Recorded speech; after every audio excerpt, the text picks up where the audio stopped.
المتحف المصري بميدان التحرير هو أكبر وأشهر المتاحف العالمية. مكانه في القاهرة ميدان التحرير. بيعود تاريخ إنشائه ل 1835. موقعه وقتها كان بحديقة الأزبكية، وانتقلت محتوياته بعد كده لقاعة العرض التانية بقلعة صلاح الدين.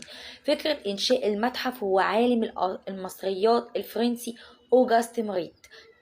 فكرته ان هو يفتح متحف يعرض فيه الآثار المصرية، وكان أول متحف وأنشئ في بولاق.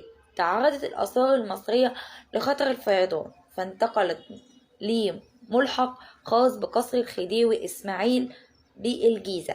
جه بعديه عالم آثار اسمه ماسبيرو، وفتح المتحف سنة 1902 في عهد الخديوي عباس حلمي الثاني.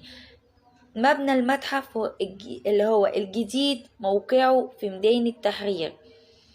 اللي صمم المتحف مهندس اسمه مارسيل. يعتبر المتحف المصري من أوائل المتاحف في العالم اللي اتأسست لتكون متحف عام.